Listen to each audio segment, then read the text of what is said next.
also try to spoil this Agya, like moving the eyes, the roving eyes. Christ, imagine, specially mentioned that they say, thou shalt not commit adultery. I say, thou shalt not have adulterous eyes. Just imagine. He talked of the eyes because he's controlling the eyes at that point. But in the West, it's hard to find any man or a woman who doesn't have an adulterous eye. Those who are the followers of Christ have such horrible eyes that you don't know what they are doing. They'll go mad. They can't keep their eyes steady. All the time their eyes turning, this side, that side, this side, that side. They have lusty eyes, or they are looking at things or something else, but it's all joyless. There's no joy. They're just looking at people for no fun at all.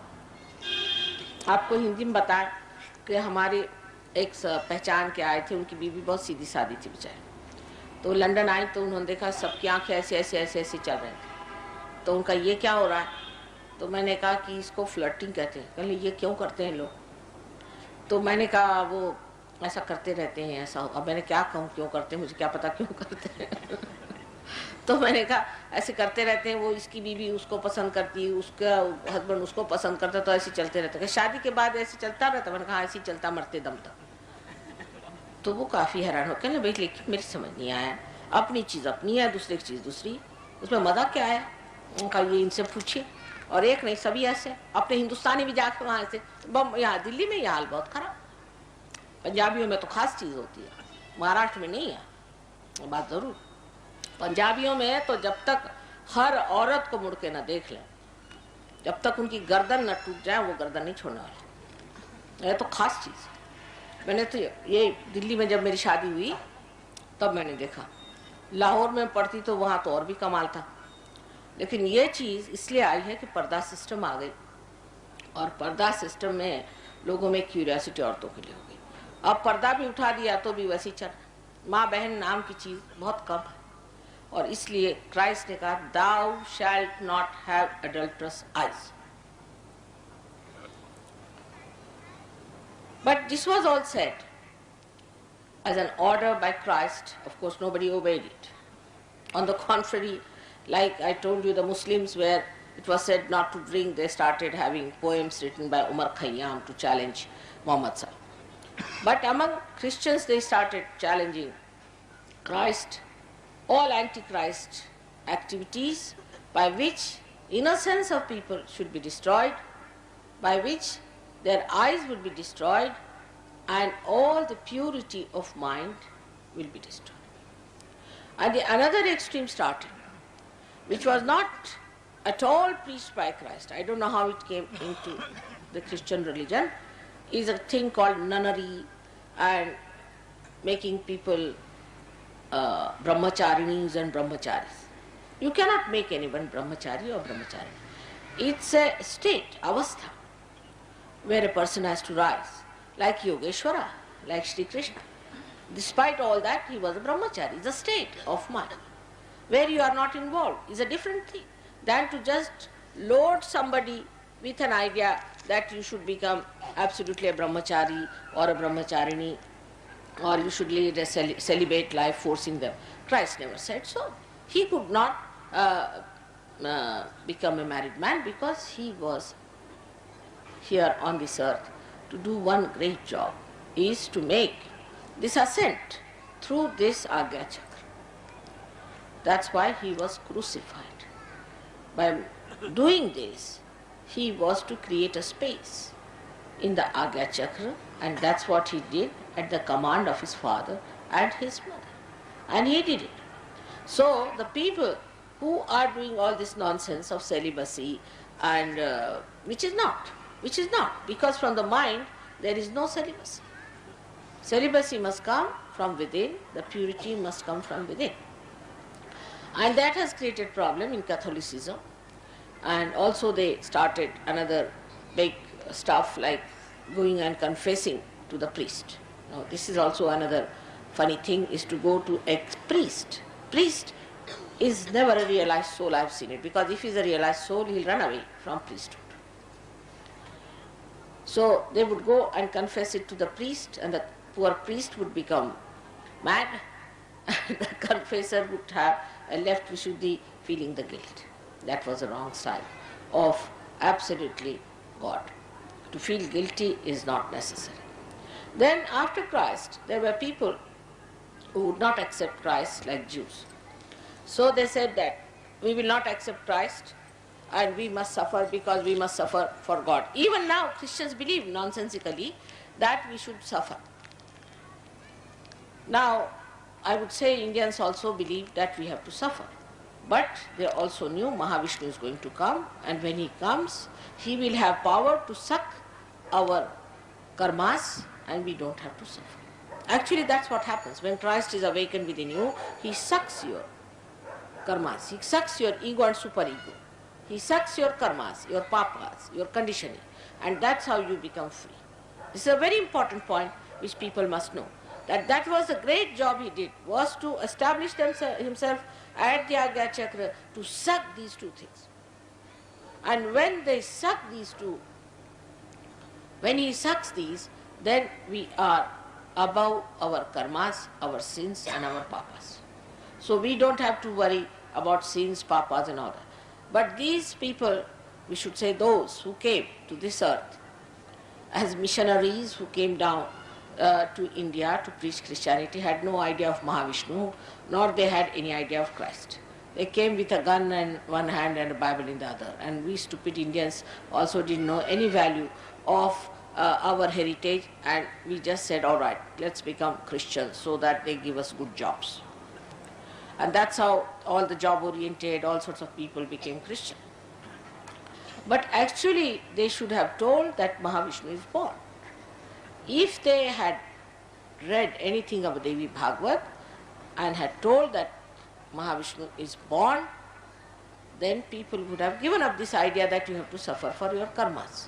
So Indians are still thinking that we have to still suffer for our karmas.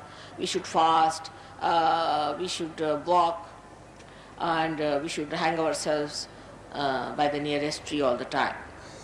This is not needed. What you have to do is to just wait for the moment when the Ajna chakra will be opened, keep in the center, as Buddha has said, keep in the center.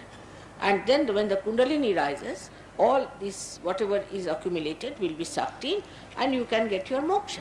This was a simple thing to be done. Instead of that, we Indians believe we must suffer, we must go into fast. Now in Sahaja Yoga, you are not allowed to fast in the name of God. You may fast otherwise, because if you have no money, you can fast. You have to fast in any case. But not in the name of God or your karmas. Then secondly, the Jews refused to accept Christ. As a result, the Jews said that we are not going to accept Christ, we have to suffer. So all right, they suffered and suffered and suffered. So they got Mr. Hitler to put them right, their sufferings. After getting Mr. Hitler, now they are becoming Hitlers. So you can imagine how wrong ideas can take you to such a limit that as a result of this thing that we have to suffer, that Hitler was born to support their wishes that they must suffer. Nobody has to suffer anymore now. You have to work out your Kundalini awakening. And you have to establish yourself very well in Sahaja Yoga. All your sufferings are going to be taken away. One of the names of the Devi is Papa Vimochini. She removes all your papas. Sankata Vimochana we call it, Sri Ganesha. He is the one who removes all the hurdles of life. And you really, when blessed, you can see that God has so many ways of blessing the people. It is miraculous. Absolutely, it is a miracle. So many people who are in Sahaja Yoga now say that miracle has lost its meaning in Sahaja Yoga. It is a fact. So, one has to understand that God exists. Not only He exists, He acts, He loves. And that we are supposed to know Him. Whatever you may have done, whatever may be the mistakes, you have to become one with God, because He is your loving Father. He is the Father who is the ocean of love. And only thing you have to do is to just ask for it. When the Kundalini rises, you become one with Him, and He wants to bestow all His kingdom, all His powers upon His children whom He has created. So all these funny ideas about religion, that you have to suffer, that you must do penance, that you should become brahmacharis, all these absurd ideas should be given up. You have to be absolutely a normal, happy person. God has done so much for you. He has created so much for you. But even if you want to be miserable, what can one do? As far as mother is concerned, if you want to punish your mother sometimes, or say you want to just make her unhappy, then you say, otherwise I will not eat my food. So fasting is not allowed in Sahaja Yoga. But if you have to fast for food or anything, it's all right. But otherwise there is no need to fast except for 1 or 2 days you have to fast. And thus we understand that Ajna Chakra, which is the most important door through which everybody has to pass. Everybody has to fast. And that has to be properly worshipped and kept clean. For that, you must keep your attention very clean. Your attention has to be clean. If your attention is soiled, then your Ajna Chakra will not be all right. Then you will have hallucinations, you will have wrong ideas, and you will think of wrong things. So if you really want to find the meaning of your being, if you really want awakening of the Kundalini, then know that whatever you have known so far about God or everything has to be revised, has to be again seen for yourself what it is like. Unless and until you pass through this, you cannot be baptized. The people who talk of baptism, like John the Baptist, he was really a realized soul. And when he raised the Kundalini and put the water on the head, he really gave them realization. That is baptism. Christian means a baptized person, but not any Dick, Tom and Harry can put his hand on your head and say you are realized. On the contrary, William Blake says, the priest cursed on my head. It's true. For a realized soul, if you put the hand of a priest who is not a realized soul and who is not properly entitled to do it, children get into problems. We have seen many children who are realized souls who got into problems. Their eyes become squinty, they become funny, their brains went off, and we had to cure them. So it's a very dangerous thing to make everyone put their hands on this pulsating fontanelle bone area, which we call as talu. Talu is the Brahmarandra and is the most important part of a human being. So everybody should be very careful before they touch them. You have to be a realized soul and you have to know how to do it. Means you have to be a Sahaja-yogi. So for your children, when they are born, you have to be careful. If they are realized soul, more so. Because if they are non-realized soul, then their reaction is not so violent. But if they are realized souls, they scream and shout and they can't bear it. So one must understand, though it looks like very traditional or anything like that, one must see that those things which are harmful to human beings must be given up. The time has come for all of us to give up those things which are not good for our health, which are not good for our spiritual being. The time has come. If you do not accept this, then only thing I can say as a mother that I am concerned about. But it's much more than that. It's a dangerous time you are in. And Ajna Chakra, if it is spoiled at the back, that means you are definitely possessed. At the back, if the Ajna Chakra is caught, then one develops blindness with the eyes open. Now in India it's very common. The reason is we have very funny ideas about the Devi or the God coming into the body of human beings. How can that be? It's again same thing, supraconscious business. A maid servant who is all the time using bad words, who has no sense of cleanliness, who has no sense of holiness, suddenly becomes agitated. She goes on. And all the women, in Maharashtra is very common, they will go and fall at her feet. The Devi has come, the Devi has come.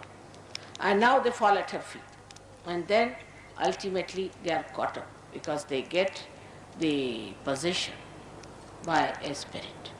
We had one very bad case recently where a man, he came to me and he told me that he can't help, he has to touch the feet of his sister-in-law because she is a Devi. I said, why? Because she gets into this agitation. So I told that if you think that she's a Devi and if you want to touch her feet, you don't come to me again. But he became blind, absolutely blind. And when he became absolutely blind, then he came to me. And then we had to put the Agya Chakra, all right. Now how do you do it in Sahaja Yoga? As you have the photograph, you may use it, put a light before the photograph. Light is the way you cure your Agya Chakra always. Light or the sun, because Christ resides in the sun. So what do is to put a light in front, take another light behind and give an arti to your Agya Chakra at the back.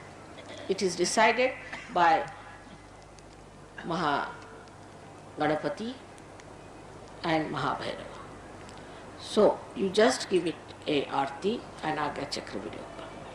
But how do you open this? Very simple thing is that any thought comes to you, you should say, I forgive. This is the greatest weapon Christ has given us. You just say, I forgive, and you can overcome your ego. This is the mantra for this chakra in front, where you just say, I forgive, and you will find your Agya Chakra will open out, and you will find your ego will go. Forgiveness is one of the biggest weapons human beings have got. But they are so stupid if I tell them, forgive. Now, what is there not to forgive? Because it's very difficult to forgive. I say, what is so difficult? What are you doing? Are you doing something when you are saying, I am forgiving? Do you do something? Nothing. On the contrary, when you do not forgive, then what is happening is the person whom you do not forgive is actually torturing you, while you are not torturing that person. So this is the mantra of the Agya Chakra in front, and at the back, as I told you, you have to move the lights. Now somebody will say, one day they will do, 2 days they will do. That's now the Sahaja Yoga is not to be worked on. You have to really go all out to do it. And I have seen people who had eyes which were all bent like this. They could never raise their eyes, or now have open eyes, proper eyes with this working. It's very simple to be done. There's one more thing that happens to our eyes. When the Swadhisthana Chakra goes out of order, it is represented here at the back, which is around this back Agya. So when you have diabetes or anything like that, people start becoming blind, because this Swadhisthana Chakra, which is around, goes on pressing it, and that's how that part which is surrounding this center oppresses and augments that center, so that the eyes cannot see. There's no light, there's darkness, and people have eyes open. You have seen many diabetic people get this blindness. So first of all, cure your diabetes through curing your Swadhisthana, and also you can use a ice around your Swadhisthana at the back. But first of all, if you improve your Swadhisthana, you will feel very much better. So the treatment of the front side is with the light, and the treatment of the back is with the water. But best is also to use the light or the water, whichever way you like, because if it is Swadhisthana, you have to use the water, but if it is just the possession, then you have to use without diabetes. If it is a possession, then you have to just use the light. That's how we cure our Agya Chakra. When Christ said, I am the light, I am the path, because He is Omkara, He is the path. And He is the door, He is the gate. And everybody will have to pass through His gate. He never told lies, but they crucified Him. They just crucified Him. One thing good we are fortunate in this country. We don't have any organized religion. Thank your stars for that. If you had any organized religion, you could never have taken to Sahaja Yoga. Because according to organized religion, you have to believe in one person, and as if he has no connection with anyone. He's a lone person hanging in the air. He has nothing to do with anybody else. So thank God for that it has not happened in this country, and that's how we have people who are more suited for Sahaja Yoga than we have in any other country, because they are so conditioned. And it's a very great blessing. For example, now Sainath, who was the last incarnation of the Guru principle, he was a Muslim. But all his disciples are Hindus. They are not Muslims. Muslims don't accept him even as God. Not only that, but there's one place called Haji Malang, where a saint died who was a Muslim. But he told that only the Brahmins, means the realized souls, must worship me. And so they had to appoint some Brahmins, which they did not understand the word Brahmins. They are Hindus who are worshipping a Muslim Peer. So the idea that once you become the Peer, once you become a realized soul, then he has no religion. He is beyond religion, he becomes the religion. Then there is no bounding for him, because a drop has gone to the ocean. Now he has become the ocean. So for the ocean, there is no limitation. And because he has crossed his limitation, he is above all these things. And that's what we believe in, that if he is a Peer, if he is a realized soul, then he is a realized soul. Once I went to a small village called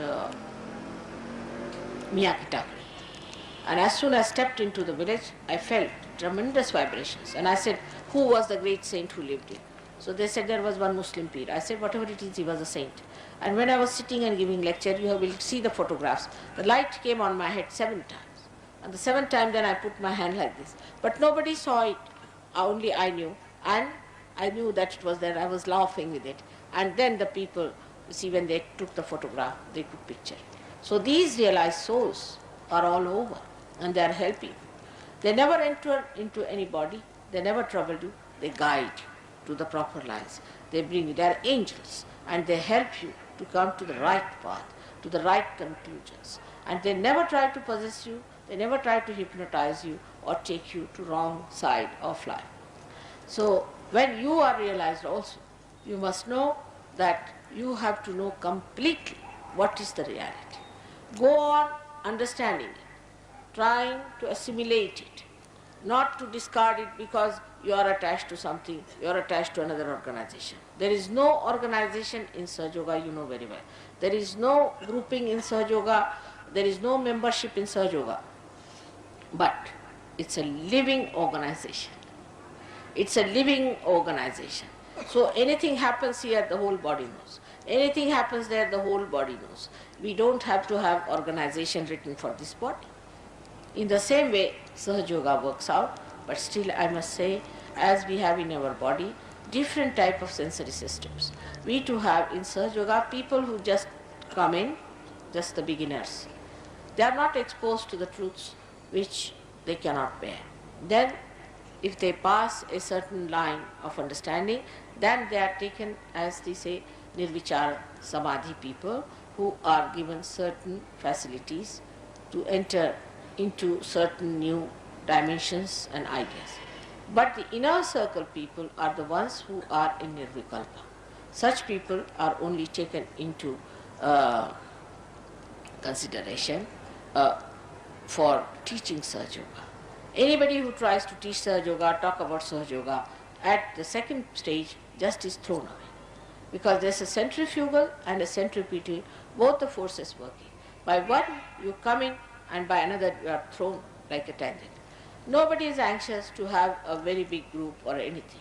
If it is big, well and good, one wants to save as many as possible. But nobody is going to force you, nobody is going to have any cheap sort of a circus for it. It is the desire of the people who want to come in. It is the wish of the people, those who have to come. You cannot force them. You cannot force a person to get their realization. So this is what it is today at the Ajna Chakra. I have told you. Agya chakra I have spoken many a times in England and in America, and I was very much sometimes opposed by some churches and things, but I think if they want to exist any longer, they better take to truth and know that what they knew so far is incomplete.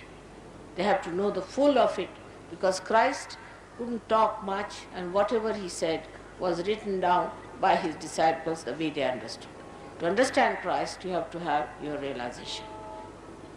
May God bless you. Now, if you have any questions, you can ask me again today for a while, and then I'll make a move, because today I was unusually late. But it happens, you have to get out of time, you have to get into timelessness, you have to get deconditioned about timing. Those who see time too much, they must learn to get out of time, and that is very, very important, because time is according to certain auspiciousness has to be worked out. It is not to be worked out the way we think this is the time and I cannot be the slave of this watch, I have another watch of my own. So it all works out that way. I am not guilty for coming late, but I am sorry because you had to